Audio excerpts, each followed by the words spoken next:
ហើយក៏ស្រាប់តែលោកតាក៏បានដាច់ខ្យល់ស្លាប់តែម្ដងទៅបន្ទាប់ពីលោកតាបានស្លាប់ទៅកូនប្រុសទាំង3ហ្នឹងក៏ចាប់ផ្ដើមរៀបចំបុណ្យសពឲ្យលោកតាលុះដល់ពេលយប់ក៏ស្រាប់តែពួកគេទាំង3នាក់ហ្នឹងក៏បានឮសំឡេងចម្លែកសំឡេងនោះគឺជាសំឡេងយំរបស់លោកតាចៅហើយយំខ្លាំងចេញពីក្តារមឈូស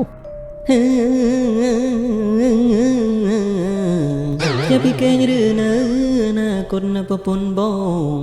យ៉ាពីគេងឬនៅអើយណាគុណប្រពន្ធបងអូច្រឡំហីមិនមែនគេយំអញ្ចឹងទេគាត់យំងូបន្តមកទៀតគាត់ក៏បានឮសំឡេងចម្លែកសំឡេងហ្នឹងវាលឺនៅកន្លែងបន្ទប់ទឹកនៅម្ខាងទៀតពេលដែលគាត់ក្អួតនឹងដែរគាត់ក៏យកដៃរបស់គាត់នឹងចាក់អំពង់កចាក់មាត់ចាក់អីដើម្បីឲ្យវាក្អួតមកអស់អីដើម្បីគាត់នឹងបានធូរស្រាលអីចឹងណាស្របពេលនោះក៏ស្រាប់តែលឺសំឡេងហ្នឹងម្ដងហើយម្ដងទៀតតពងឡាយលឺសំឡេងច្រៀងល្វើយពីបន្ទប់ទឹកដែលនៅក្បែរនោះសំឡេងហ្នឹងគឺជាសំឡេងច្រៀងរបស់មនុស្សស្រីស្រឡាញ់ដឹងស្រឡាញ់បងហើយកុំលោលេងអូនចាស់ហើយមិនមែនដូចកូនក្មេងអាលឿនខ្មោចហ្នឹងដឹងច្រៀងបទខ្មែរទៀតហើយអត់ទេខ្មោចហ្នឹងបានបន្លឺសំឡេងច្រៀងល្វើយថា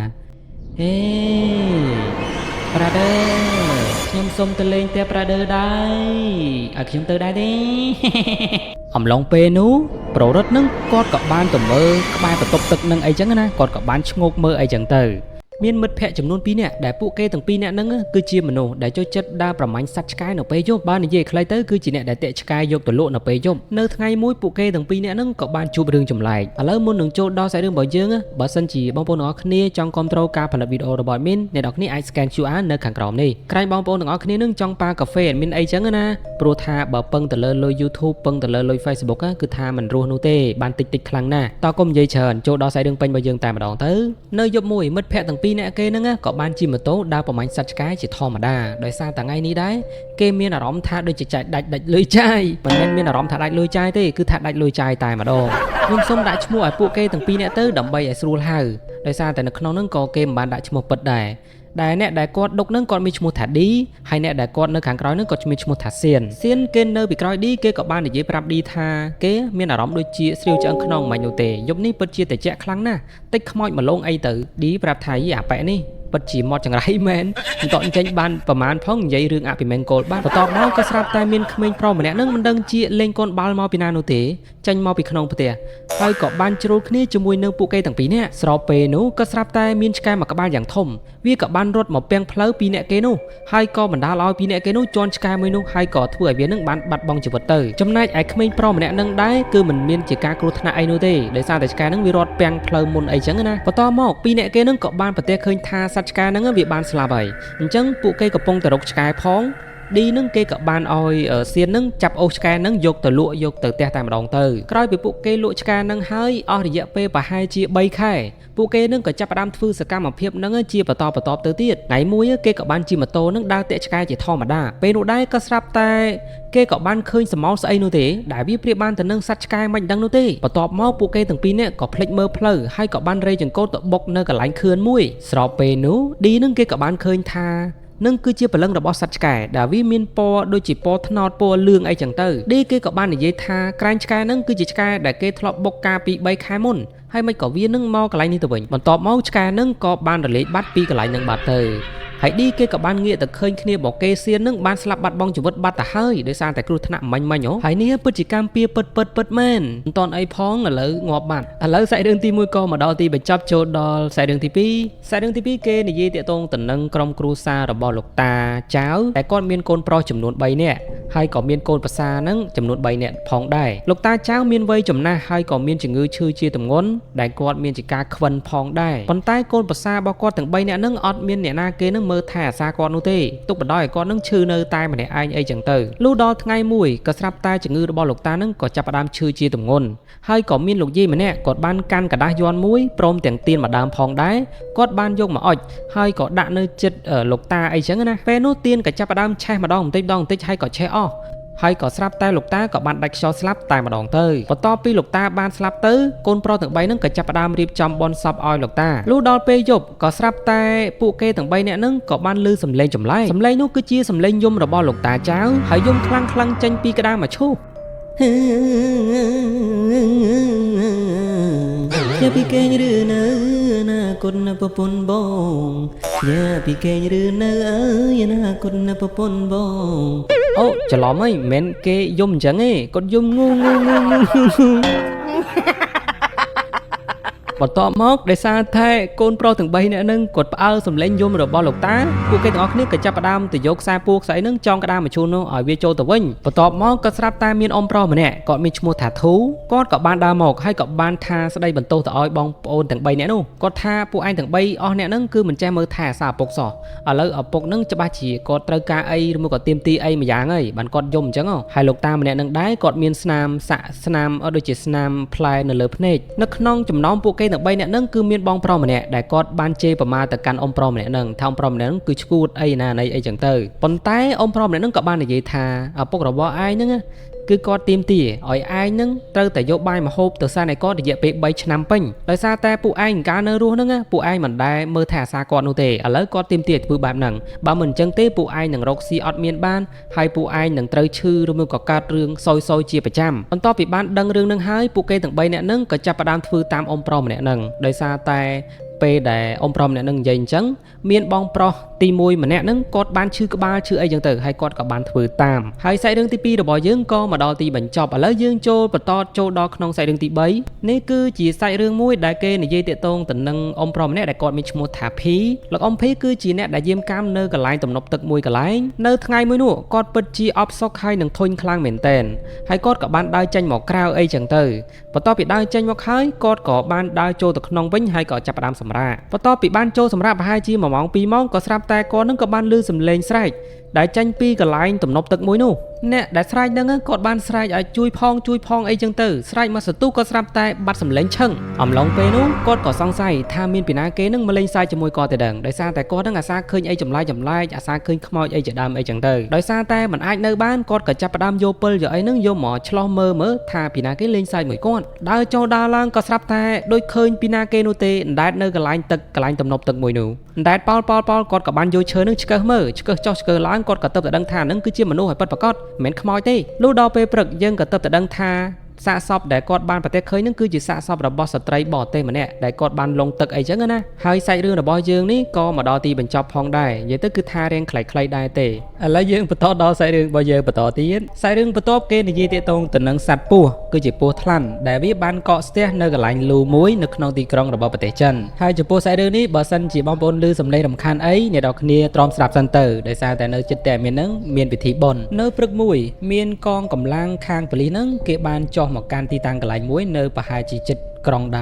លប្រជាជននៅទីតាំងកន្លែងនោះបានរាយការណ៍ប្រាប់ថាកន្លែងនោះគឺមានពស់មួយដ៏ធំបន្ទាប់មកខាងក្រុមការងាររបស់គេនឹងក៏បានចោះចូលទៅក្នុងលូមួយនោះដែលមានដូចជាកាអាវហើយនឹងត្រៀមជាសម្ភារៈមួយចំនួនធំផងដែរបន្ទាប់ពីចោះបានរៀងជ្រៅបន្តិចក៏ស្រាប់តែឮសំឡេងដូចជាមិនដឹងនោះទេបន្ទាប់មកក៏ស្រាប់តែពួកគេទាំងអស់គ្នាក៏ជួបជាមួយនឹងពស់មួយដែលពស់នឹងធំខ្លាំងថាមែនទែនវាគឺជាពស់ថ្លាន់បន្ទាប់មកពួកគេទាំងអស់គ្នាក៏បានដើរចេះតែចូលជ្រៅទៅប្រហែលជាខ្ទង់10ម៉ែត្រពេលនោះគេក៏បានឃើញខោអាវមិនដឹងជាខោអាវរបស់អ្នកណាគេនោះទេបន្ទាប់មកគាត់ក៏បានឃើញមានប៉ូលីសម្នាក់ដែលត្រូវបានពស់នឹងកំពុងតែលេបពួកប៉ូលីសទាំងអស់ហ្នឹងក៏ចាប់ផ្ដើមបើកការវាយប្រហារបាញ់ទៅកាន់ពស់នឹងច្រើនគ្រាប់ផងដែរបន្ទាប់មកក៏ស្រាប់តែពស់នឹងក៏ចង់មកវាយប្រហារទៅកាន់តួឯកប្រុសរបស់យើងប៉ុន្តែក៏ត្រូវក្រុមប៉ូលីសផ្សេងទៀតនឹងជួយទាន់ហើយវាក៏បានស្លាប់បាត់បង់ជីវិតទៅបន្ទាប់មកពួកគេទាំងអស់គ្នានឹងក៏ចាប់ផ្ដើមយកពស់នឹងចេញមកក្រៅហើយក៏ចាប់ផ្ដើមយកពស់នឹងយកទៅលក់យកទៅអីទៅនិយាយលេងទេពស់នឹងគឺមិនដឹងជាយកទៅណានោះទេហើយសំណុំឯកសាររឿងនេះក៏គេមិនសូវជាផ្សព្វផ្សាយផងដែរឥឡូវយើងចូលដល់សាច់រឿងចុងក្រោយហើយមុននឹងចូលដល់សាច់រឿងចុងក្រោយអ្នកនរគ្នាកុំភ្លេចចុច follow ម្នាក់មួយផងដើម្បីបន្តសាច់រឿងបន្តទៀតតោះ Let's go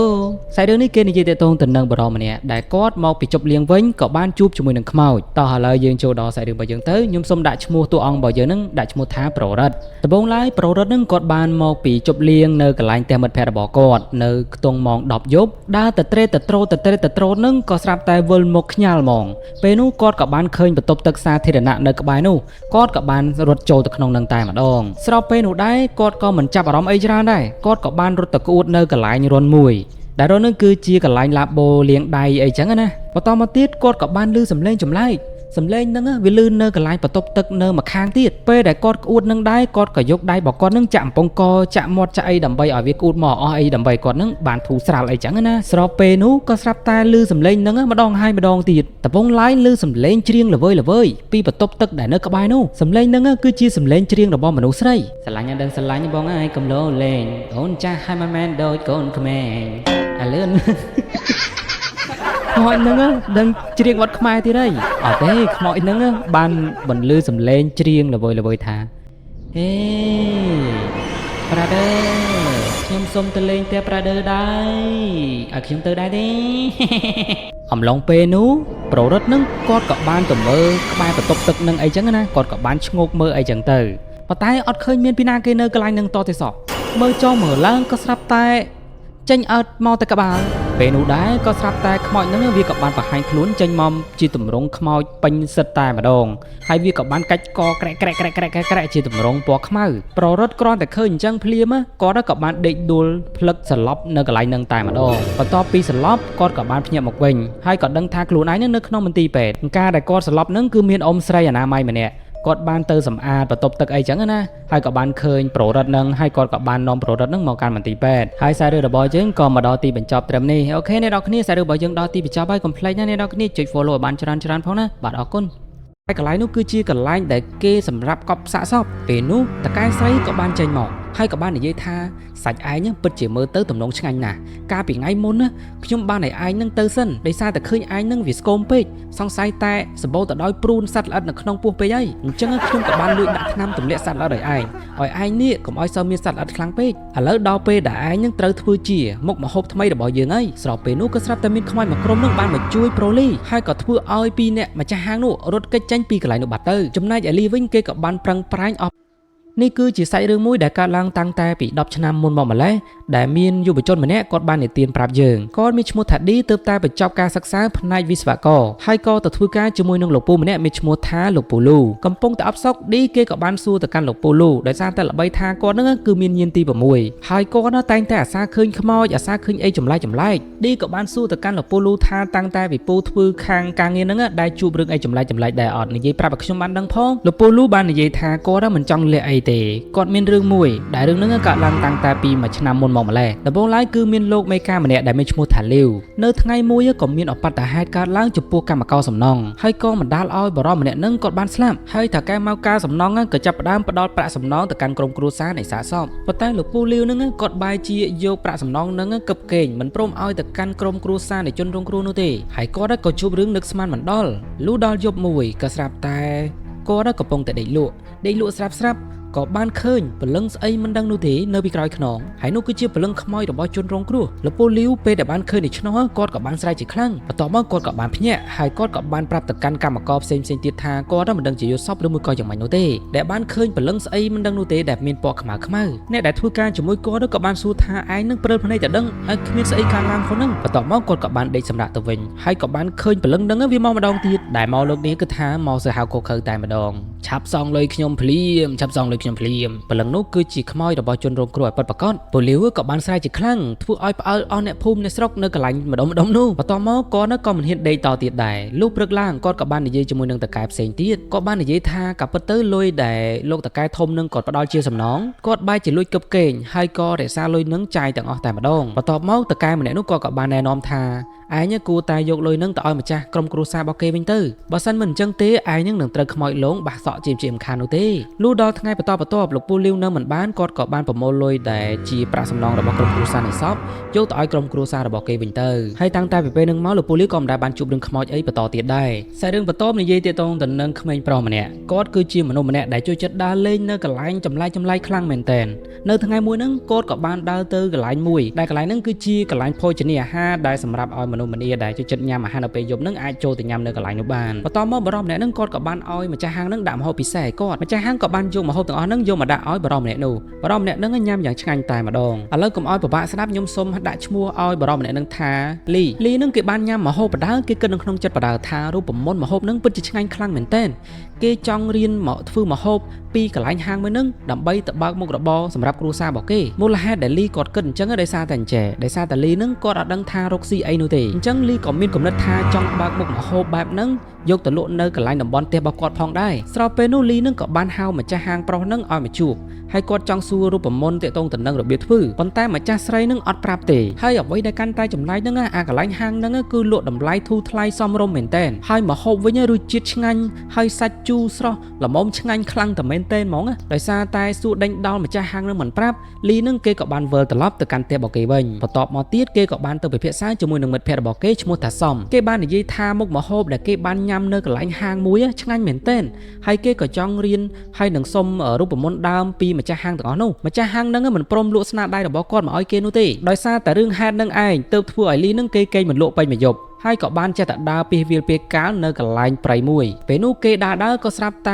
ែគេក៏បានតាក់ជើងដួលដែលនោះគឺជាមនុស្សអនាថាដែលមនុស្សអនាថាហ្នឹងក៏ដេកដាក់ជើងពីវាលពីកាលធ្វើឲ្យលីហ្នឹងគេចពប់ជើងដួលបន្ទាប់មកលីហ្នឹងគេក៏បានសួរអ្នកអនាថាហ្នឹងថាទៅណាមកណាអីចឹងណាហើយលីគេក៏បានយកអាសាបរមម្នាក់ហ្នឹងទៅបន្តមកទៀតលីគេក៏បានលាបរមម្នាក់នោះហើយក៏បានដើរត្រឡប់មកផ្ទះរបស់គេវិញពេលនោះដែរគេក៏បានដើរចូលទៅកន្លែងព្រៃមួយដែលព្រៃតាមផ្លូវរបស់គេនឹងគឺឃើញមានមនុស្សកំពុងតែជីកភ្នោសពគេពិតជាផ្អើលហើយនឹងខ្លាចមែនទែនហើយក៏បានរត់គេចចេញពីកន្លែងនោះបន្ទាប់មកគេក៏បានឃើញម្ចាស់ហាងដែលគាត់បើកកន្លែងហាងដែលគាត់ធ្លាប់ញ៉ាំណាកំពុងតែបើកដំណើរការជាធម្មតាគាត់ក៏បានចូលទៅញ៉ាំកន្លែងហាងនឹងបន្តទៀតប៉ុន្តែអ្វីដែលភ្ញាក់ផ្អើលនឹងគឺថាម្ចាស់ហាងនឹងដាក់បាយដាក់អីឲ្យគាត់ញ៉ាំក៏ស្រាប់តែម្ចាស់ហាងស្រីនឹងក៏បានវាយប្រហារគាត់ពីក្រោយពីសន្លប់បានមកសន្ទុះក្រោយមកគាត់ក៏បានដឹងខ្លួនមកវិញហើយក៏បានឃើញម្ចាស់ហាងប្រុសស្រីនឹងចាប់គាត់យកមកចងនៅកន្លែងមួយដែលកន្លែងនោះគឺជាកន្លែងដែលគេសម្រាប់កប់សាកសពពេលនោះតកែស្រីក៏បានចេញមកហើយក៏បាននិយាយថាសាច់ឯងពិតជាមើលទៅទំនងឆ្ងាញ់ណាស់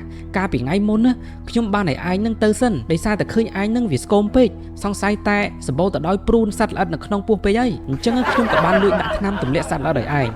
ឯងនេះកុំឲ្យសូវមានសត្វល្អិតខ្លាំងពេកឥឡូវដល់ពេលដែលឯងនឹងត្រូវធ្វើជាមុខម្ហូបថ្មីរបស់យើងហើយស្របពេលនោះក៏ស្រាប់តែមានខ្មោចមួយក្រុមនឹងបានមកជួយប្រូលីហើយក៏ធ្វើឲ្យពីរអ្នកម្ចាស់ហាងនោះរត់គេចចេញពីកន្លែងនោះបាត់ទៅចំណែកឯលីវិញគេក៏បានប្រឹងប្រែងអស់ពីសមត្ថភាពដើម្បីរើពីចំណងរបស់ប្តីប្រពន្ធពីរនាក់នោះក្រោយពីរើហើយគេពិតជាមានអារម្មណ៍ថាខ្ពើមរអើមែនតើមូលហេតុដោយសារតែសាច់ដែលគេបានញ៉ាំនោះគឺជាសាច់របស់មនុស្សដែលម្ចាស់ហាងពីរនាក់ប្តីប្រពន្ធពីរនាក់ហ្នឹងគាត់ជឿចិត្តចាប់មនុស្សសុំទានមនុស្សអនាថាយកទៅសម្លាប់ដើម្បីធ្វើម្ហូបក្រោយពីជួបសាច់រឿងនឹងហើយលីគេក៏មិនបានទៅប្តឹងប៉ូលីសផងដែរដែលគេគិតថារឿងនឹងគឺជាការយកច្រឡំរបស់គេបានគិតថាពីអ្នកប្តីប្រពន្ធហ្នឹងគឺជាមនុស្សរោគចិត្តហើយប្រហែលជាចេះតែនិយាយបានតែបានហើយក្រោយមកគេក៏មានលេចលឺជាព័ត៌មានជាចាមអារាមថាពីអ្នកប្តីប្រពន្ធហ្នឹងបានទៅបើកហាងនៅខាងលិចភូមិហើយបន្តមកគេក៏បានឲ្យដឹងថាប្រពន្ធរបស់ចុងភៅហ្នឹងគឺធ្វើអត្តឃាតខ្លួនឯងចំណែកឯប្តីក៏ចាប់ផ្ដើមកើតជំងឺវិកលចរិតហើយគេក៏មិនដឹងថាប្តីហ្នឹងក៏ទៅណាទៅដល់រស័ព្ទរសែងទៅដល់ទីណានោះទេផ្ដើមនៃសាច់រឿងដំបូងហ្នឹងគឺមានមិត្តភ័ក្តិចំនួន2នាក់ដែលម្នាក់ហ្នឹងគឺមានឈ្មោះថាមូរ៉ាតាមិញឯងមានច្រឡំប្រាប់ថាមូរ៉ាដាគឺគាត់មានឈ្មោះថាមូរ៉ាតាហើយម្នាក់មួយទៀតហ្នឹងមានឈ្មោះថា Dashian បន្ទាប់មកពួកគេទាំងពីរនាក់ហ្នឹងក៏បានទៅកន្លែងភ្នំមួយដែលមានទឹកជ្រោះឈ្មោះថា Goshen អេដមីនអត់ដឹងថាអានខុសឬមួយក៏ត្រូវនោះទេអ្នកនរគ្នាបើសិនជាអានខុសសូមអធិស្ឋានឲ្យអេដមីនផងបន្ទាប់មកពួកគេទាំងពីរនាក់ហ្នឹងក៏បានទៅដល់ភ្នំមួយនោះហើយមូរ៉ាតាហ្នឹងគេក៏បានឆែកបញ្ជាក់នៅក្នុងទូរស័ព្ទគេផងដែរថាមកដល់ទីតាំងភ្នំនឹងហើយមែនឬមួយក៏យ៉ាងម៉េចអីចឹងដែលទីតាំងទេសចរឬមួយក៏កន្លែងដែលគេមកបោះតង់នឹងគឺមូរ៉ាតាគេបានដឹងតាមរយៈការឆែកមើលតាមរយៈអនឡាញបើនិយាយខ្លីទៅគឺមូរ៉ាតានឹងគេបានមើលតាមរយៈអ៊ីនធឺណិតថាកន្លែងនឹងគឺមានទេសភាពស្អាតយើងអាចបោះតង់យើងអាចចាប់ត្រីបានយើងអាចលេងទឹកលេងអីចឹងទៅហើយមូរ៉ាតានឹងគេក៏បាននិយាយប្រាប់ទៅកាន់ Dashian នឹងថាកាលពីឆ្នាំមុននោះគេបានបង្ហោះថានៅកន្លែងនេះចាប់បានត្រីរហូតដល់100គីឡូឯណោះដោយសារតែទីតាំងកន្លែងនឹងពេលដែលមានភ្លៀងគឺទឹកឡើងមកតែម្ដងដល់ពេលអញ្ចឹង Dashian នឹងគេក៏មានការត្រេកអរខ្លាំងមែនទែនដោយសារថាបើសិនជាទឹកឡើងមកទៀតគឺគេនឹងអាចចាប់ត្រីបានដូចអ្នកដែលគេបង្ហោះហ្នឹងគិតរួចហើយគេក៏បានចូលទៅទីតាំងបោះតង់កន្លែងនឹងពិតមែនហើយគេក៏បានរៀបចំជាក្រានបាយជាអីហ្នឹងសម្រាប់សម្រាកនៅទីតាំងកន្លែងនោះអំឡុងពេលនោះ Dashian នឹងគេក៏បានអង្គុយជក់បរិយហើយក៏បានអង្គុយឆ្ងល់ថាចេះថាតើបរិយម្នាក់នោះដែលបានស្ទួចត្រីនៅទីតាំងកន្លែងនេះគាត់ចាប់ត្រីមិនហេតុអីបានជាគេនឹងចាប់បានត្រីច្រើនម្ល៉េះរហូតដល់100គីឡូនោះអង្គុយឆ្ងល់ក៏ស្រាប់តែគេនឹងក៏បានប្រទះឃើញអីមិនដឹងនោះទេនៅក្នុងទឹកដែលនោះមើលទៅហាក់បីដូចជាសក់របស់មនុស្សអីចឹងបំរុងតែនឹងមើលឲ្យច្បាស់ហើយនឹងក៏ស្រាប់តែ មូរតានឹងគេបានហៅ Dacian នឹងឲ្យញ៉ាំមីដោយសារតែគេនឹងគឺបានធ្វើចំអិនហើយបន្ទាប់មកមូរតាហើយនឹង Dacian នឹងគេក៏បានញ៉ាំមីទៅអំឡុងពេលនោះ Dacian នឹងគេក៏បាននិយាយជាមួយនឹងមូរតានឹងថាគេបាញ់ដូចជាឃើញអីមិនដឹងនោះទេនៅក្នុងទឹកហើយគេក៏បានឆ្ងល់ផងដែរថាបរោះដែលបានប្រហោះនឹងមិនក៏គាត់នឹងចាប់ត្រីបានច្រើនម៉េះហើយអាប៉ែមួយនឹងវាចាប់ត្រីស្ទូចត្រីនឹងធ្វើដោយរបៀបណាបានត្រីនឹងច្រើនម៉េះចំណែកឯមូរតានឹងគាត់ក៏បានមើលផងដែរថាកន្លែងហ្នឹងមិននឹងមានអីស្របពេលនោះក៏ស្រាប់តែមូរតានឹងគេក៏បានឈឺពោះ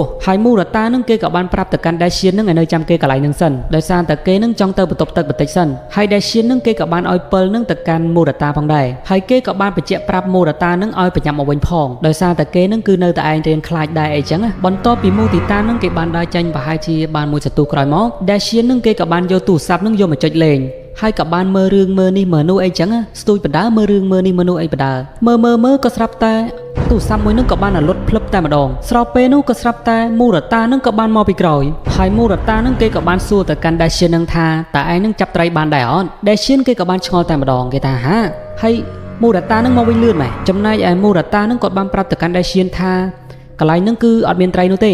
ហើយកន្លែងហ្នឹងគឺងងឹតហើយវាគ្រោះថ្នាក់ខ្លាំងណាស់មួយវិញទៀតមូរតានឹងគេបានប្រាប់ឲ្យ Dacian នឹងប្រញាប់រើអីវ៉ាន់រើអីហ្នឹងប្រញាប់ទៅទៀតទៅកុំនៅកន្លែងហ្នឹងទៀតហើយត្រង់ស៊ីនកន្លែងហ្នឹងអ្នកនរគ្នាកាន់តែឆ្ងល់ហើយមែនអត់ថាមូរតាគឺជាអ្នកណែនាំ Dacian នឹងឲ្យមកបោះតង់ទីតាំងកន្លែងនេះប៉ុន្តែឥឡូវបែរជាមូរតានឹងគាត់និយាយថាកន្លែងហ្នឹងអត់មានត្រីហើយកន្លែងហ្នឹងគឺមានគ្រោះថ្នាក់អីចឹងបន្ទាប់មកមូរតានឹងក៏បានប្រាប់ថាកន្លែងនោះទីតាំងកន្លែងនោះគឺជាទីតាំងដែលមានគ្រោះថ្នាក់កាលពីមុនបន្ទាប់មកមូរតានឹងគេក៏បានដើរទៅទីតាំងកន្លែងនោះចំណែកឯ Dacian នៅវិញគាត់បានរៀបចំកៅអីរៀបចំអ្វីហ្នឹងដើម្បីទៅផ្ទះគាត់វិញតែអ្វីដែលគួរឲ្យចម្លែកនោះកៅអីដែលមូរតាគាត់បានអង្គុយគឺសុទ្ធតែទឹកតែម្ដងហើយ Dacian នឹងគឺកំពុងតែឆ្ងល់ហើយថាអានឹងគឺជាអីស្របពេលនោះក៏ស្រាប់តែមូរតានឹងគេក៏បានឈួលពិលរត់មកតែម្ដងហើយគេនឹងក៏បាននិយាយខ្លាំងស្រែកខ្លាំងថា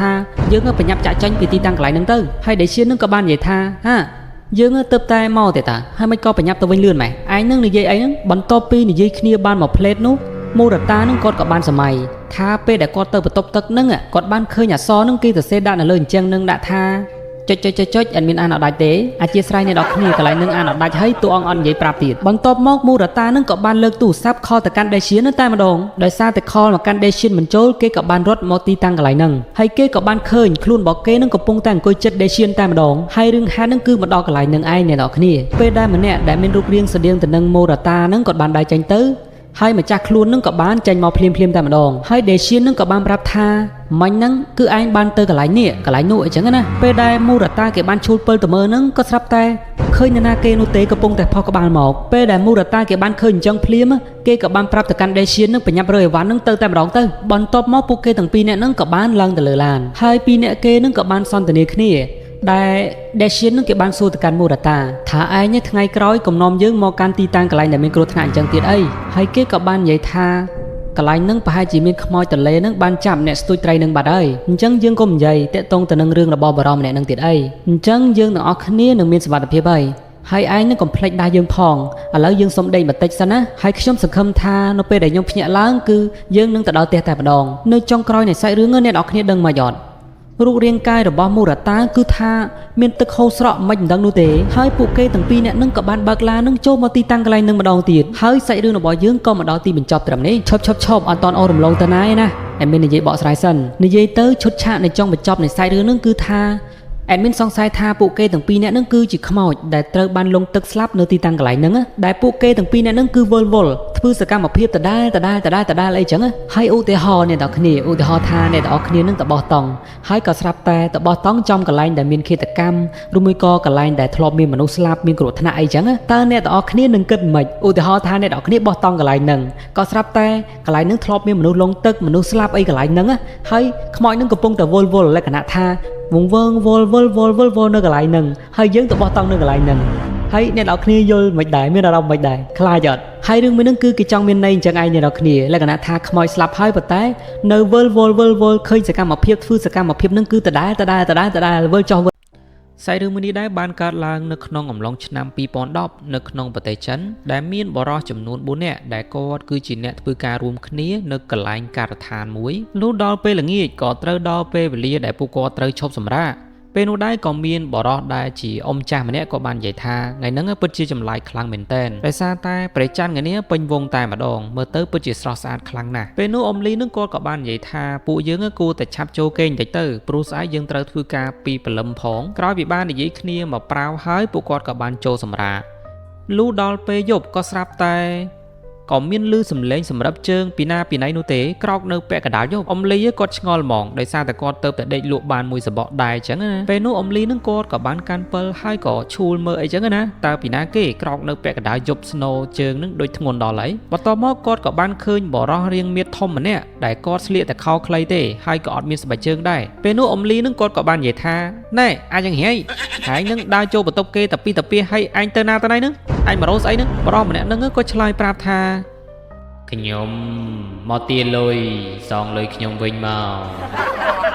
ក្រោយពីនិយាយអញ្ចឹងរួចហើយបរិមម្នាក់នឹងក៏បានដើរចេញពីបន្ទប់របស់អ៊ំលីទៅស្របពេលនោះអ៊ំលីនឹងក៏ឆ្ងល់ដែរថាហេតុអីបានជាបរិមម្នាក់នឹងគាត់មកទាលុយអីទាំងពាក់កណ្ដាលយប់ហើយទាលុយពីណាគេហ្នឹងសង្ស័យតែទាលុយអាប៉ែ2 3នាក់ផ្សេងទៀតអីទៅដឹងបន្តមកទៀតគាត់ក៏បានចូលសម្រាកជាធម្មតា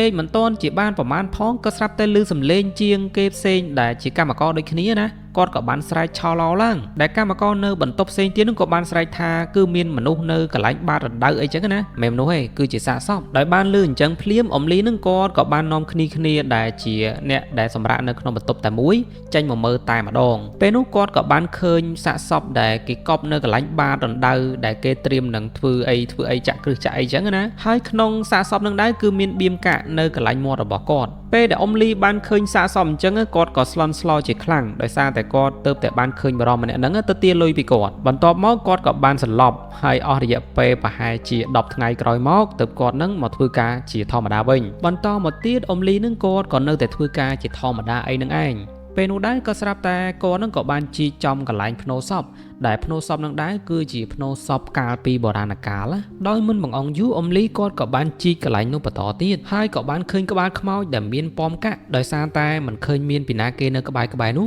គាត់ក៏បានដកកាក់មួយនឹងដាក់ចូលក្នុងកប៉ៅតែម្ដងហើយបន្តពីអ៊ំលីគាត់យកអាកាក់នឹងដាក់ចូលទៅក្នុងកប៉ៅក្រុមគ្រួសាររបស់គាត់តែងតែមានរឿងជាប់មកជានិច្ចតែងតែឆ្លោះគ្នាតែងតែ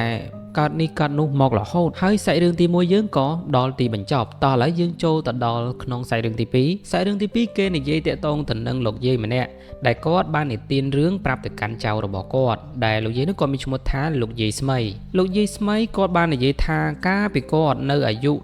17-18ឆ្នាំនៅក្នុងអំឡុងឆ្នាំ1980នៅថ្ងៃមួយនោះគាត់បានទៅផ្សារហើយគាត់បានណាត់គ្នាជាមួយនឹងមិត្តភ័ក្តិរបស់គាត់ម្នាក់ទៀតបន្ទាប់ពីគាត់ដើរបានពាក់កណ្ដាលផ្លូវក៏ស្រាប់តែមានភ្លៀងធ្លាក់ពេលនោះដែរគាត់ក៏បានរត់រកកន្លែងជ្រកហើយក៏បានចូលទៅជ្រកនៅកន្លែងផ្ទះនៃជិតខាងហើយកន្លែងផ្ទះនោះដែរគឺនៅជិតកន្លែងវិហារមួយដែលគេទុកចោលដោយសារតែភ្លៀងធ្លាក់ខ្លាំងពេកគាត់ក៏បានជ្រកមួយសន្ទុះទៅពេលនោះដែរក៏ស្រាប់តែគាត់ក៏បានឃើញ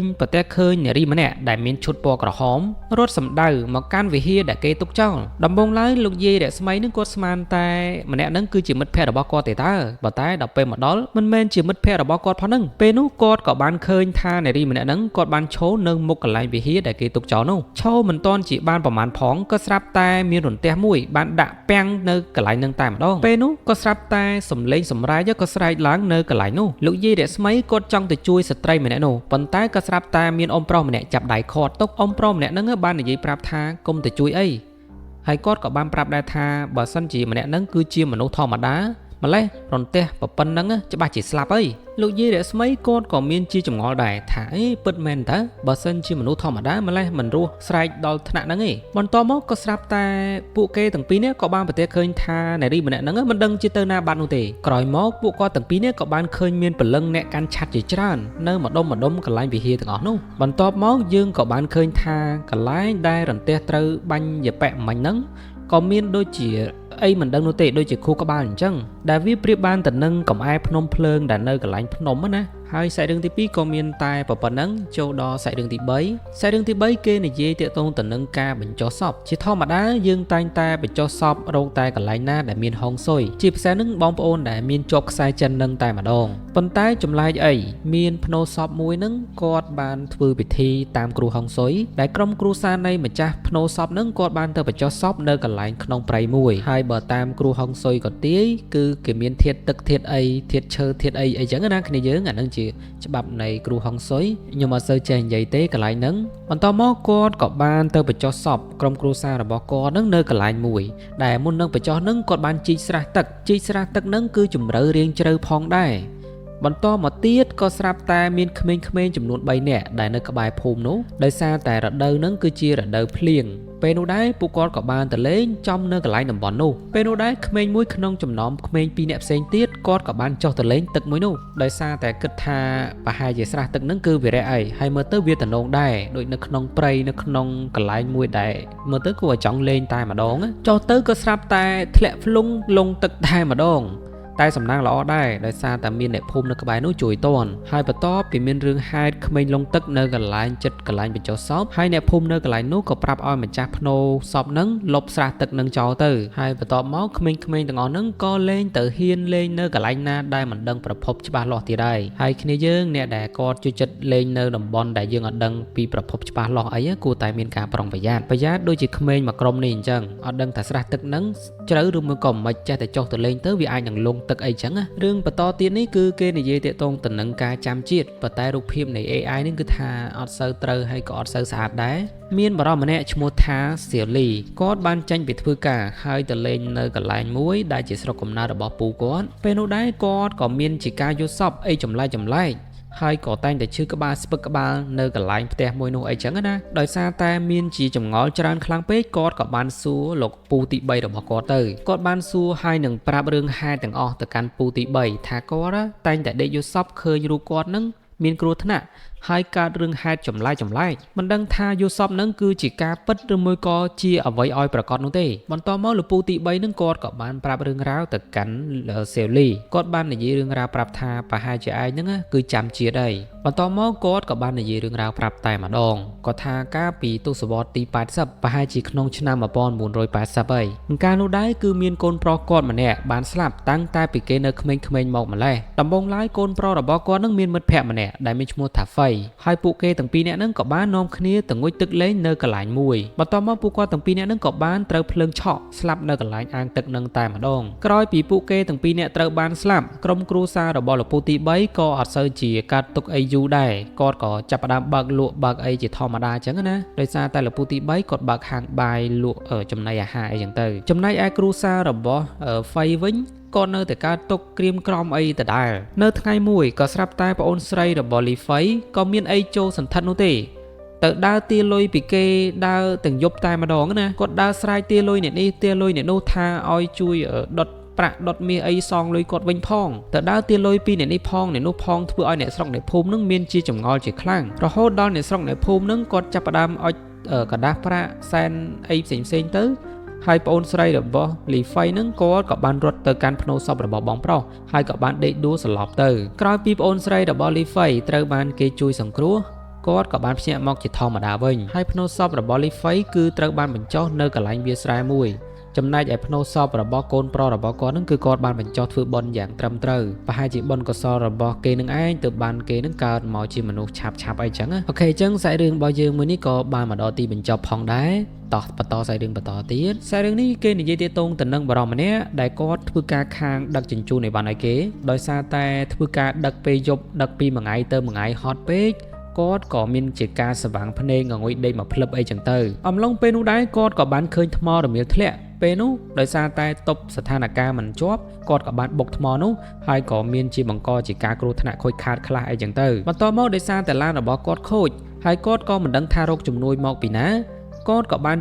ដើរចូលទៅកន្លែងមួយដែលឃើញផ្ទះហ្នឹងគឺផ្ទះគេនៅក្បែរនោះចឹងណាដោយមិនបងអង្គយូរគាត់ក៏បានឡើងនៅកន្លែងហ្នឹងចូលតែម្ដងពេលនោះដែរគាត់ក៏បានចុចកណ្ដឹងហើយក៏បានឃើញអ៊ំចាស់ចំនួន2នាក់ ដែលគាត់មានអាយុប្រហែលជា70ទៅ80ឆ្នាំបរិមម្នាក់ហ្នឹងបានសួរទៅកាន់អ៊ំនឹងថាតើលោកអ៊ំនឹងមានទូរស័ព្ទដើម្បីទៅអ្នកតំណងដែរអត់គាត់សុំខ្ចីមួយផ្លេតអ៊ំចាស់ទាំងពីរអ្នកហ្នឹងគាត់ក៏បានឆ្លើយប្រាប់ថាមានតើក្មួយឯងនឹងចូលមកក្នុងសិនមកបន្តមកទៀតបរិមម្នាក់ហ្នឹងគាត់ក៏បានចូលទៅក្នុងហើយក៏យកទូរស័ព្ទហ្នឹងចុចខលទៅកាន់អ្នកជួសជុលឡានអីចឹងទៅប៉ុន្តែគាត់ចុចឡើងពីរបីដងចុចអត់ដើរចុចអត់ចូលតទៅសោះស្របពេលនោះដែរក៏ស្រាប់តែអ៊ំស្រីហ្នឹងគាត់ក៏បានហៅ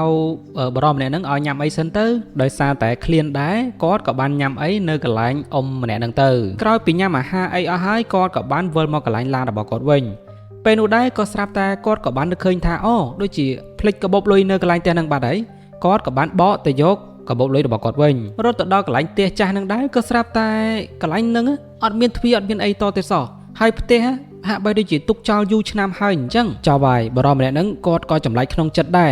រពេលនោះគាត់ក៏បានដើរទៅកន្លែងដែលគាត់បានអង្គុយញ៉ាំអីមិញណាហើយក៏បានឃើញកាបូបគាត់នៅកន្លែងនឹងឯងពេលនោះដែរគាត់ក៏បានឃើញរូបថតរបស់អ៊ំចាស់ប្រុសស្រីចំនួន2នាក់ហើយគាត់គឺជាប្តីប្រពន្ធនឹងគ្នាដែលបានស្លាប់កាលពីប្រមាណឆ្នាំមុននោះនៅកន្លែងផ្ទះមួយនេះហើយពួកគាត់ស្លាប់ដោយសារតែភ្លើងឆេះផ្ទះដោយមិនបង្អង់យូរបរិមម្នាក់ហ្នឹងក៏ដាក់មេព្រុចយកកាបូបឲ្យដាក់មេព្រុចរត់ចោលកន្លែងហ្នឹងតែម្ដងទៅតោះឥឡូវយើងមកបញ្ចប់សាច់រឿងចុងក្រោយដែលគេនិយាយតាក់ទងទៅនឹងទិញរបស់ដែលមិនល្អដាក់ចូលក្នុងផ្ទះដំបូងឡើយហ្នឹងគឺគេនិយាយតាក់ទងទៅនឹងបរិមម្នាក់ដែលគាត់គឺជាអ្នករកស៊ីខាងអចលនទ្រព្យហើយគាត់ក៏បានធ្វើការងារជាមួយនឹងបរិមម្នាក់ទៀតដែលគាត់គឺជាអ្នកខាងអចលនទ្រព្យផងដែរលោកពូម្នាក់ហ្នឹងគាត់មានអាយុ50ឆ្នាំហើយលោកពូម្នាក់ហ្នឹងទៅតែប្រពន្ធរបស់គាត់ស្លាប់ប្រហែលជា2-3 ខែមុននោះទេហើយតាំងតែពីប្រពន្ធរបស់គាត់ស្លាប់គាត់មកធ្វើការងារអីអត់ដែលជាប់លាប់នោះទេបន្ទាប់មកបរិសដែលជាមេរបស់អ៊ំប្រុសម្នាក់ហ្នឹងគាត់ក៏បានទៅផ្ទះរបស់អ៊ំប្រុសហ្នឹងតែម្ដងឥឡូវខ្ញុំសូមដាក់ឈ្មោះទៅកុំឲ្យពិបាកស្ដាប់ខ្ញុំសូមហៅថាលោកពូ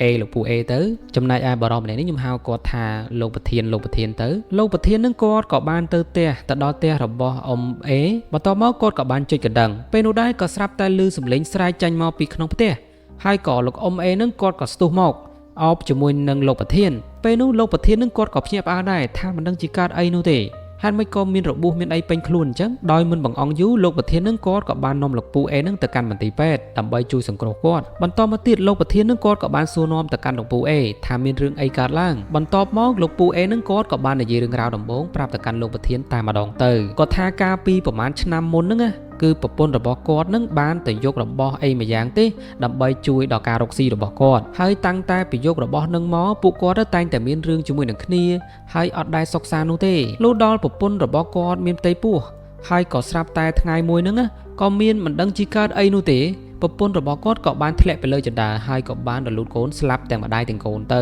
ហើយពេលដែលប្រពន្ធរបស់គាត់ស្លាប់ដូច្នោះគាត់ក៏ចាប់ផ្ដើមផឹកស្រាដើរទៅណាទៅណីលេងអារម្មណ៍នៅក្នុងខ្លួនទៀតហើយចុងក្រោយគាត់ក៏បានជេរបតិចបដាសាដាក់ទៅកាន់រូបសំណាកមួយនឹងអីចឹងណាហើយរូបសំណាកមួយនឹងក៏ចាប់ផ្ដើមចេញវិញ្ញាណអាក្រក់ហើយក៏ចាប់ផ្ដើមវាយប្រហារមកកាន់គាត់ហើយកាត់រឿងហេតុនេះឯងទៅបណ្ដាលឲ្យគាត់នឹងមានរបួសហើយលោកប្រធាននឹងក៏មកដល់តនពេលវេលាតែម្ដងបន្ទាប់មកគេក៏បាននិយាយទាក់ទងទៅនឹងលោកប្រធានគាត់បាននិយាយទៅឯងថាតើរឿងទាំងអស់ហ្នឹងពិតជាមានកើតឡើងពិតប្រាកដដែរឬមួយក៏អត់គ្រាន់តែរបស់រូបសំណាកឬមួយក៏របស់របរដែលយើងគិតថាវានាំសេរីសួស្ដីមកកាន់យើងវាបែរជាមានរឿងហេតុអាក្រក់ទៅវិញហើយគេក៏បាននិយាយសារដាស់តឿនទៅកាន់គ្នាយើងផងដែរអ្នកដែលគាត់ចូលចិត្តយករបស់របរដែលមិនដឹងប្រភពគួរតែមានការគិតពិចារណាហើយនឹងមានការប្រុងប្រយ័ត្នព្រោះថាវិញ្ញាណអាក្រក់អាចតោងទាមនៅជាមួយរូបនោះឬមួយក៏របស់ទាំងអស់នោះក៏ថាបានដែរមានបរិសម្នាក់ដែលគាត់គឺជាបរិសដែលមានជីវភាពនឹងក្រីក្រខ្លាំងមែនតើនៅព្រឹកមួយគាត់ក៏បានដើរចំពប់ជើងដួលហើយក៏បានធ្វើធ្លាក់បថៅរបស់គាត់នៅកន្លែងទន្លេមួយស្របពេលនោះដែរក៏ស្រាប់តែលេចចេញនៅនារីម្នាក់ដែលគាត់បានសួរទៅកាន់បរិសម្នាក់នោះថាតើបថៅរបស់អ្នកហ្នឹងគឺជាបថៅមាសឬមួយក៏បថៅប្រាក់បរិសម្នាក់ហ្នឹងក៏បានប្រាប់ថាបថៅរបស់គាត់គឺជាបថៅឈើនារីចម្លែកហ្នឹងក៏បានប្រាប់ថាអេអាចង្រៃបថៅរបស់ឯងគឺជាបថៅមាសឬមួយក៏បថៅប្រាក់ឆ្លើយម្ដងទៀតបរិសម្នាក់ហ្នឹងក៏បានឆ្លើយប្រឡំបកើតែម្ដងទៅថាបថៅរបស់គាត់គឺជាបថៅមាសហើយគាត់ក៏បានឲ្យបថៅមាសទៅបរិសម្នាក់ហ្នឹងតែម្ដងបន្ទាប់ពីបានបថៅមាសហ្នឹងហើយគាត់ក៏បានយកអស់របស់គាត់វិលត្រឡប់ទៅផ្ទះវិញបន្ទាប់មកគាត់ក៏បានយកឆ្នាំងដាំបាយពេលនោះគាត់ក៏បានឃើញថាឆ្នាំងរបស់គាត់ត្រូវបានធ្លុះធ្លាយដោយមិនរងចាំយូរគាត់ក៏បាននឹកឃើញនារីចម្លែកម្នាក់នោះដែលនៅកន្លែងទន្លេហើយគាត់ក៏បានយកអាឆ្នាំងធ្លុះធ្លាយរបស់គាត់នឹងទៅបោះចូលទៅក្នុងទន្លេនឹងម្ដងទៀតហើយដូចជាការរំពឹងទុករបស់គាត់មែននារីចម្លែកម្នាក់នឹងបានផុសមក ហើយក៏បានយកឆ្នាំងប្រាក់មួយហើយនឹងឆ្នាំងមាសមួយព្រីម្នាក់នឹងក៏បានសួរសំណួរដដែលថាតើឆ្នាំងរបស់លោកគឺជាឆ្នាំងមាសឬមួយក៏ជាឆ្នាំងប្រាក់បរិមម្នាក់នឹងក៏បានឆ្លើយថាឆ្នាំងរបស់គាត់គឺជាឆ្នាំងមាសហើយនាងក៏បានឲ្យឆ្នាំងមាសនឹងទៅកាន់បរិមម្នាក់នឹងបាត់ទៅលុះដល់ថ្ងៃបន្តមកទៀតបរិមម្នាក់នឹងគាត់ក៏បានទៅលាងជើងនៅកន្លែងទន្លេមួយនោះគ្រាន់តែលាងជើងទៅផ្ទះចុះឡើងក៏ស្រាប់តែនារីចម្លែកម្នាក់នឹងបានផុសចេញពីទឹកបន្តទៀតហើយនាងមិនដឹងជាកាន់ស្អីនោះទេបានសួរថាតើលោកចង់បានកម្ពស់ខ្ពស់ជាងមុនឬមួយក៏ចង់ឲ្យកម្ពស់នឹងទាបជាងមុនបរិមម្នាក់នោះក៏ថាគេចង់បានកម្ពស់ខ្ពស់ជាងមុនហើយគេក៏បានលូតកម្ពស់ខ្ពស់ជាងមុនតែម្ដងបន្ទាប់ពីបានដឹងថានារីចម្លែកម្នាក់នឹងគឺជាទេវតាដែលអាចសម្រេចសេចក្តីប្រាថ្នារបស់យើងបានគេក៏បានទៅផ្ទះហើយក៏បានជួបជាមួយនឹងម្ដាយចាស់បរិមម្នាក់នោះក៏បានប្រាប់ម្ដាយថាគាត់នឹងនាំម្ដាយនឹងទៅកាន់ទន្លេមួយដែលទន្លេនឹងអាចសម្រេចនៅសេចក្តីប្រាថ្នារបស់យើងបានគ្រាន់តែនិយាយរួចហើយគេក៏បាននាំម្ដាយនឹងទៅកាន់ទន្លេនឹងតែម្ដងហើយក៏បានធាក់ម្ដាយនឹងធ្លាក់ចូលទៅក្នុងទន្លេនឹងតែម្ដងម្ដាយក៏បានចេញពីរូបរាងហើយក៏បានជេរទៅកាន់កូនថាអាចង្រៃហើយមិនក៏ឯងនឹងធាក់អញអញ្ចឹងហើយស្អីនឹងហើយមិនក៏ឯងនឹងធ្វើបាបអញអញ្ចឹងហើយឯងនឹងកំពុងតែធ្វើស្អីនឹងបន្តមកនារីដ៏ចម្លែកនឹងក៏បានផុសចេញពីទឹកហើយគាត់ក៏បាននាំនារីពីរនាក់មកឲ្យបរិមម្នាក់នោះរើសនារីចម្លែកនឹងក៏បាននិយាយថាតើចង់ឲ្យនារីដែលគាត់ធ្លាក់ទឹកមិញនេះដូចទៅនឹងនារីម្នាក់នេះឬមួយក៏នារីខាងនេះបរិមម្នាក់នោះក៏ថាដូចទៅនឹងនារីដែលពាក់អាវពណ៌ទឹកក្រូចហើយម្ដាយរបស់គេក៏បានក្លាយទៅជាស្ត្រីវ័យក្មេងពាក់អាវពណ៌ទឹកក្រូចនឹងទៅលុះក្រោយមកទៀតបរិមម្នាក់នឹងក៏បាននឹកឃើញគំនិតមួយគាត់បានទៅបញ្ជូនរបស់គាត់ទាំងប្រមាណនឹងបញ្ជូនយកមកបោះក្នុងទន្លេនឹងទាំងអស់មិនថាតែទ្វារមិនថាតែឆ្នាំងមិនថាតែអាឡឹកមិនថាតែសត្វជៀមឬមួយក៏ស្អីនោះទេគឺគាត់យកមកចាក់ចូលទៅក្នុងទន្លេមួយនឹងទាំងអស់នារីម្នាក់ហ្នឹងនិយាយពីថាផុសមកសួររហូតថាចាក់សួរថាជៀមមាសឬមួយក៏ជៀមប្រាក់ផ្លែអាឡឹកមាសឬមួយក៏អាឡឹកប្រាក់ក្រោយពីបរិយចម្លែកម្នាក់ហ្នឹងបានធ្វើបែបនោះអស់រយៈពេលយ៉ាងយូរមកគាត់ក៏បានខ្លាចទៅជាអ្នកមានទៅលុះដល់ថ្ងៃមួយដោយសារតែគាត់នឹងធុញថប់ជាមួយនឹងទ្រព្យសម្បត្តិរបស់គាត់មានច្រើនខ្លាំងពេកគាត់ក៏មាននឹកឃើញគាត់ក៏បាននឹកឃើញគំនិតមួយគឺគាត់ទៅកាន់ទន្លេមួយនោះហើយមិនដឹងជាធ្វើស្អីនឹងមាត់ទន្លេហ្នឹងទេប្រពន្ធរបស់គាត់ក៏បានសួរថាទេបងឯងនឹងធ្វើស្អីគេនោះបរិយម្នាក់នោះក៏បានងើបចេញពីទឹកឡើងហើយគេក៏បានកាន់អាចពីរដុំដែលអាចនោះគឺមានពណ៌ប្រាក់ហើយនិងពណ៌មាសហើយគេក៏បានសួរមកកាន់អ្នកទស្សនាថាតើចង់បានអាចពណ៌មាសឬមួយក៏អាចពណ៌ប្រាក់នេះគឺជាសាច់រឿងមួយដែលនិយាយទាក់ទងទៅនឹងបរិមម្នាក់គាត់សង្ស័យថាប្រពន្ធរបស់គាត់នឹងលួចមានសហាយមានអីចឹងទៅហើយគាត់ក៏បានយកថ្នាំនឹងយកទៅដាក់នៅក្នុងខោក្នុងហើយប្រពន្ធរបស់គាត់នឹងក៏ជួបរឿងនឹកស្មានមិនដល់តោះចង់ដឹងថាសាច់រឿងហ្នឹងដំបូងឡើយនឹងវាបែបណាទៅទស្សនាជាមួយនឹងសាច់រឿងពេញទាំងអស់គ្នាតែម្ដងទៅសម្រាប់បងប្អូនដែលចង់គាំទ្រការផលិតវីដេអូរបស់ admin អាច scan QR នៅខាងក្រោមនេះអរគុណនេះគឺជាសាច់រឿងពិតដែលបានកើតឡើងនៅក្នុងប្រទេសចិនកាលពីឆ្នាំ2016នៅក្នុងខេត្តជាងស៊ូមានបរិបប្តីប្រពន្ធពីរនាក់ដែលគេអត់បង្ហាញឈ្មោះទេគេបានដាក់ឈ្មោះជាតំណាងដែលខាងប្តីនឹងក៏មានឈ្មោះថាលីហើយខាងស្រីនឹងគឺមានឈ្មោះថាវាងនៅថ្ងៃទី6ប្រពន្ធដែលឈ្មោះវាងនឹងគាត់ក៏ចាប់ផ្ដើមឈឺហើយនឹងមានជាការចង្អុលក្អួតអីចឹងទៅអាការៈរបស់វាងចេះតែចម្លែកទៅពីមួយថ្ងៃទៅមួយថ្ងៃហើយលីគេក៏បារម្ភជាមួយនឹងប្រពន្ធរបស់គេដែរប៉ុន្តែនៅថ្ងៃមួយវាងនឹងគេក៏ចាប់ផ្ដើមចង្អុលក្អួតហើយនឹងធ្វើទុកជាខ្លាំងហើយគេក៏បានដួលសន្លប់នៅក្នុងបន្ទប់ទឹកពេលនោះលីក៏បានបញ្ជូនប្រពន្ធរបស់គេនឹងទៅកាន់មន្ទីរពេទ្យពេលនោះដែរក៏ស្រាប់តែខាងមន្ទីរពេទ្យបាននិយាយប្រាប់ថាប្រពន្ធរបស់លោកត្រូវបានពុលថ្នាំពុលយ៉ាងធ្ងន់ធ្ងរហើយក៏មិនដឹងថាប្រពន្ធរបស់លោកនឹងពុលដោយសារអីនោះដែរពេលនោះលីក៏មិនសូវជាចាប់អារម្មណ៍អីដែរបន្ទាប់មកខាងលោកគ្រូពេទ្យនឹងគេក៏បានបញ្ជូនសំណុំឯកសារទាំងអស់ហ្នឹងទៅខាងប៉ូលីសដោយសារតែសង្ស័យថាលីនឹងគឺជាឃាតករសម្រាប់ប្រពន្ធរបស់ខ្លួនបន្ទាប់មកខាងប៉ូលីសនឹងគេក៏បានចាប់លីនឹងទៅសាកសួរចម្លើយសួរដេញចោលដេញឡើងលីក៏បានសារភាពថារឿងដំបូងនឹងគឺវាបែបនេះលីហើយនឹងវាងត្រូវបានរៀបការនៅក្នុងអំឡុងឆ្នាំ2009លីគឺជាបរិមម្នាក់ដែលបានរៀបការម្ដងហើយគាត់ក៏បានលែងលះដែរចំណែកឯប្រពន្ធថ្មីរបស់គាត់ប្តីត្រូវបានស្លាប់ក្រោយពីពួកគេទាំងពីរនាក់នឹងបានរៀបការមកអញ្ចឹងមានន័យថាពួកគេទាំងពីរនាក់នឹងសិតតែបានរៀបការម្ដងរួចមកហើយបន្ទាប់មកពួកគេទាំងពីរនាក់ក៏ចាប់ផ្ដើមចាប់ដៃគ្នារកស៊ីហើយក៏បានបើកភោជនីយអាហារមួយផងដែរវាងគឺជាមនុស្សម្នាក់ដែលពូកែរកស៊ីខ្លាំងមែនទែនហើយក៏ពូកែនិយាយជាមួយនឹងភ្ញៀវផងដែរពួកគេទាំងពីរនាក់រកស៊ីបានប្រហែលជាប្រហែលឆ្នាំក្រោយមកហើយក៏ចាប់ផ្ដើមមានពាក្យចចាមអារ៉ាមពីមួយថ្ងៃទៅមួយថ្ងៃពាក្យចចាមអារ៉ាមនឹងតាក់ទងទៅនឹងអ្នកជិតខាងដែលគាត់តែងតែនិយាយចំអកលក់លើទៅកាន់លីគាត់ថាប្រពន្ធលីហ្នឹងគឺជាស្ត្រីមេម៉ាយហើយមិនដែរអីមិនដែរនិយាយទៅគឺជាពាក្យលេងសើចប៉ុន្តែលីគេមិនចាប់អារម្មណ៍នោះទេបន្ទាប់មកលីហ្នឹងគេក៏មានកំណត់មួយគេចង់ទិញទូរស័ព្ទហ្នឹងឲ្យប្រពន្ធរបស់គេបានប្រើបន្ទាប់មករឿងរ៉ាវចម្លែកហ្នឹងក៏ចេះតែកើតឡើងដោយសារតែពេលដែលវាងគាត់បានទូរស័ព្ទហ្នឹងគាត់ចេះតែលេងទូរស័ព្ទមិនព្រមជួយធ្វើការមិនព្រមធ្វើការងារអីតតែសោះមិនមែនថាគាត់មិនធ្វើការងារអីសោះទេគ្រាន់តែថាពេលដែលគាត់ធ្វើការគាត់តនេអីបន្តិចគាត់ចុចទូរស័ព្ទគាត់តនេអីបន្តិចគាត់ចុចទូរស័ព្ទរហូតលុះដល់យប់មួយវាងហ្នឹងគេនៅតែចុចទូរស័ព្ទលេងម្នាក់ឯងយប់ជ្រៅអីចឹងទៅចំណែកអាលីគេក៏ ចាប់អារម្មណ៍ឃើញថាប្រពន្ធរបស់គេតែងតែលេងទូរស័ព្ទយប់ជ្រៅហើយគេក៏កត់សម្គាល់ឃើញថាប្រពន្ធរបស់គេប្រហែលជាមានអ្នកថ្មីអីហើយពេលនោះដែរគេក៏ចាប់ផ្ដើមមានគំនិតមួយគេក៏បានទៅទិញថ្នាំទម្លាក់សត្វល្អិតអត់មែនទេទិញថ្នាំកដុលយកមកដាក់ស្រោចត្រាំជាមួយនឹងខោខ្នងរបស់ប្រពន្ធគាត់បន្ទាប់មកក៏យកខោខ្នងនឹងយកទៅហាលឲ្យស្ងួតហើយប្រពន្ធរបស់គេនឹងក៏បានយកមកស្លៀកពីមួយថ្ងៃទៅមួយថ្ងៃនឹងប្រពន្ធរបស់គេក៏ចាប់ផ្ដើមមានអាការៈដូចជាចម្លែកចាប់ផ្ដើមពុលពីមួយថ្ងៃទៅមួយថ្ងៃហើយលុះដល់ថ្ងៃកើតហេតុប្រពន្ធរបស់គេក៏ចាប់ផ្ដើមពុលមែនតែនដែលនាងមានអាការៈខ្សោយទៅរហូតដល់ឥឡូវនឹងប្រពន្ធរបស់គេក៏ត្រូវបានស្លាប់បាត់បង់ជីវិតដោយសារតែអាថ្នាំនឹងវាចូលជ្រាបតាមរយៈតំបន់ពិសេសរបស់ប្រពន្ធរបស់គេនឹងឯងទៅបណ្ដាលឲ្យគាត់នឹងឆ្លងរោគឆ្លងអីហើយក៏បានស្លាប់ទៅចំណែកអាលីក៏ត្រូវបានជាប់ទោសអស់រយៈពេល12ឆ្នាំហើយនេះគឺជាសាច់រឿងពិតមែនតើណាបងប្អូនទាំងអស់គ្នាឥឡូវយើងចូលទៅក្នុងសាច់រឿងទី2បន្តទៀតមានពាក្យចចាមអារាមមួយគេតែងតែនិយាយថាឲ្យតែនៅទីតាំងកន្លែងណាដែលស័ក្តិសិទ្ធិទីតាំងកន្លែងណាដែលយើងអាចដែរស្គាល់តែងតែមានសត្វចម្លែកតែងតែមានរឿងហេតុអីចម្លែកជាច្រើនដែលគេមិនអាចស្មានដឹងនោះទេហើយនេះក៏ជារឿងពិតមួយទៀតដែលបានកើតឡើងនៅក្នុងប្រទេសចិននៅតំបន់ព្រៃភ្នំមួយដែលគេអត់បង្ហាញឈ្មោះនោះទេដំបូងឡើយគឺមានលេខទូរស័ព្ទពីកម្មករសំណងម្នាក់គាត់បានខលទៅកាន់មេការសំណងគាត់បាននិយាយថាគាត់ដូចជាឃើញសត្វចម្លែកដូចជាឃើញអីមិនដឹងនោះទេបានចង់វាយប្រហារទៅកាន់គាត់មេការសំណងនឹងគាត់ក៏បាននិយាយថាឯងឆាប់រកទីតាំងកន្លែងសុវត្ថិភាពហើយឯងមើលច្បាស់មើលថានឹងគឺជាអីនិយាយគ្នាមិនទាន់បានប្រមាណផងហ្នឹងក៏ស្រាប់តែឮសំឡេងស្រែកចេញពីទូរស័ព្ទមួយហ្នឹងបន្ទាប់មកលោកមេការសំណងនឹងគាត់ក៏បានខលទៅកាន់ប៉ូលីសដើម្បីទៅដល់ទីតាំងកន្លែងដែលកម្មកររបស់គាត់នឹងបានធ្វើការពេលដែលទៅដល់នឹងដែរក៏ស្រាប់តែឃើញកម្មកររបស់គាត់នឹងដូចជាមានគ្រោះថ្នាក់បាត់ទៅហើយនឹងហើយក៏បានឃើញសមោលខ្មៅមិនដឹងជាស្អីនោះទេបានបញ្យួរនៅកន្លែង Excavator បន្ទាប់មកយើងក៏បានដឹងថានោះគឺជាសាកសពរបស់កម្មករសំណងដែលជាកូនចៅរបស់គាត់នឹងឯងស្របពេលនោះខាងប៉ូលីសនឹងគេក៏បានត្រួតពិនិត្យនិងឆែកឆេរមើលកន្លែងនឹងអីចឹងណាហើយគាត់ក៏បាននិយាយរឿងដំណើរការបញ្យួរលងណាមកខែនឹងមកកាន់ពួកគេទាំងអស់គ្នានឹងបានស្ដាប់ក៏បាននិយាយលើកឡើងថានៅតំបន់ភ្នំមួយនេះមានពាក្យចចាមអារាមដែលអ្នកភូមិនឹងតែងតែនិយាយតគ្នាពួកអ្នកភូមិនៅម្ដុំនឹងតែងតែឃើញមានសត្វចម្លែកដែលវាហាក់បីដូចជាសត្វខ្លាឃ្មុំធំអញ្ចឹងហើយបរិសម្នាក់នឹងប្រហែលជាត្រូវសត្វខ្លាឃ្មុំនឹងវាយប្រហារហើយដំបូងឡើយប្រហែលជាសត្វខ្លាឃ្មុំនឹងវាបានឃើញបរិសនឹងទៅឆាឆៅនៅកន្លែងដែលវាដេកហើយក៏ចាប់ផ្ដើមវាយប្រហារទៅកាន់បរិសនោះហើយក៏ធ្វើឲ្យបរិសម្នាក់នឹងដាច់ខ្លួនជាពីរតែម្ដងបន្ទាប់មកខាងប៉ូលីសនឹងគេក៏មិនដឹងថាបរិសម្នាក់នឹងស្លាប់ដោយសារតែមូលហេតុអីឲ្យពិតប្រាកដនោះទេហើយគេក៏បានបិទសំណុំឯកសាររឿងហ្នឹងទៅហើយគេក៏បានសរសេរដាក់ថារឿងមួយនេះគឺជាការស្លាប់ដោយចៃដន្យតឥឡូវសាច់រឿងទី2នេះក៏បានបញ្ចប់ហើយដែរយើងចូលដល់សាច់រឿងទី3ដែលគេនិយាយតាក់ទងទៅនឹងអ៊ំប្រុសម្នាក់ហ្នឹងអេនមានសុំដាក់ឈ្មោះគាត់ថាអ៊ំប្រុសឌីគឺជាកសិករម្នាក់ដែលគាត់ធ្វើស្រែស្រូវអីចឹងទៅមានថ្ងៃមួយហ្នឹងអ៊ំឌីហ្នឹងគាត់ក៏បានឮសំឡេងស្រែកដែលនៅជិតក្បែរដែលគាត់កំពុងតែធ្វើការហ្នឹងពេលនោះគាត់ក៏បានទៅមើលនឹងគេនឹងឯងទៅថាពួកអស់ហ្នឹងស្រែកអី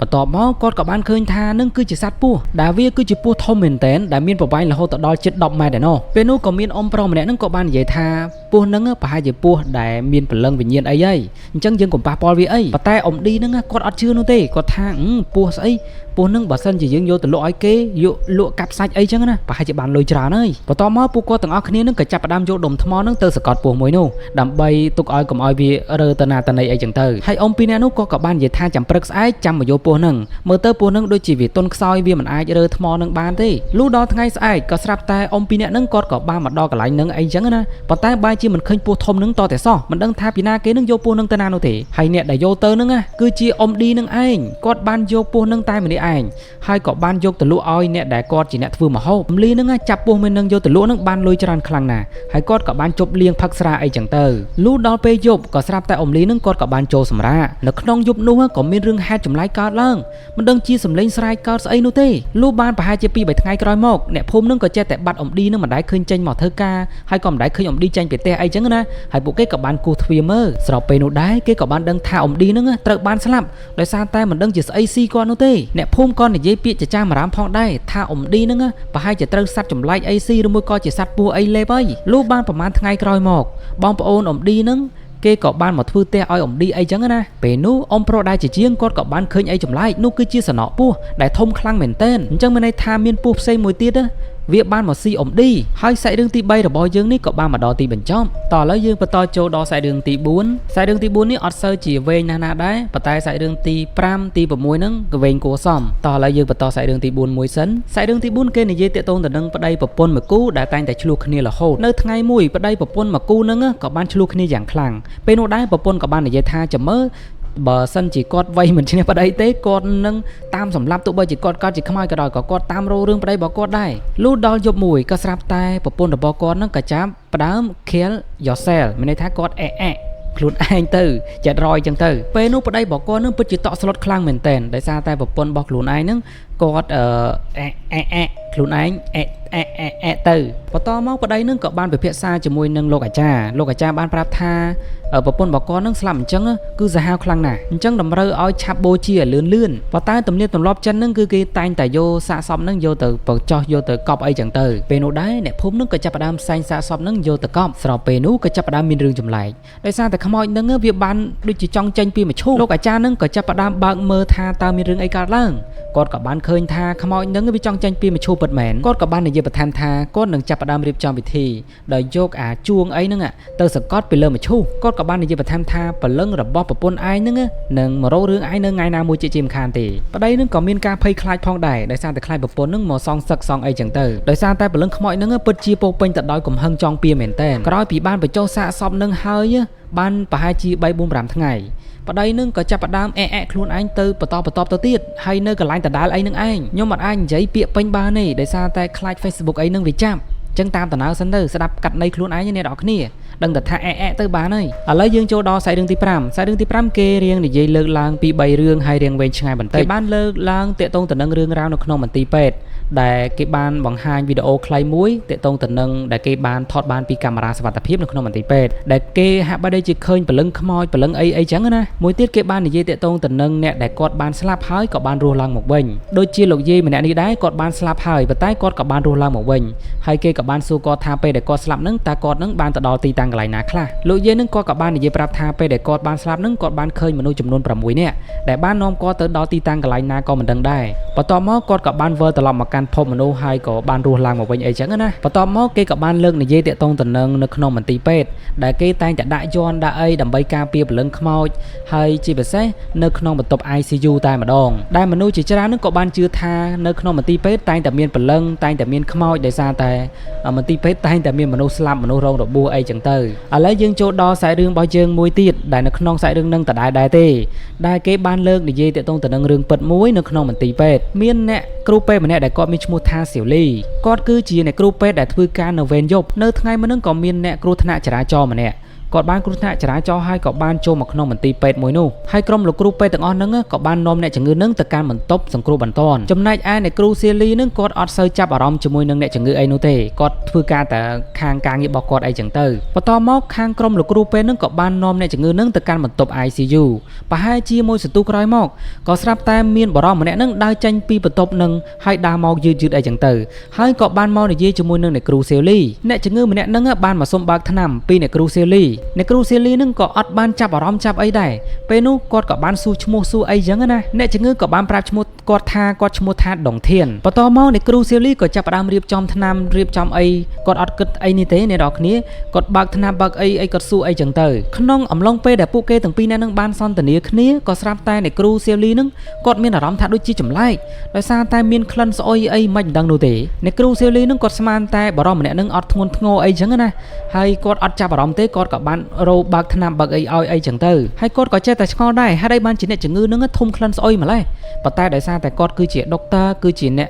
កគ្រូពេទ្យអញ្ចឹងគាត់អត់ខ្វាយខ្វល់ជាមួយនឹងក្លិនទាំងអស់ហ្នឹងនោះទេបន្ទាប់មកខាងក្រុមលោកគ្រូពេទ្យដែលគាត់កំពុងតែជួយសង្គ្រោះអ្នកជំងឺម្នាក់ហ្នឹងក៏បានប្រាប់ថាបរិមម្នាក់ហ្នឹងត្រូវបានស្លាប់ដាច់ខ្យល់បាត់ទៅហើយពេលនោះដែ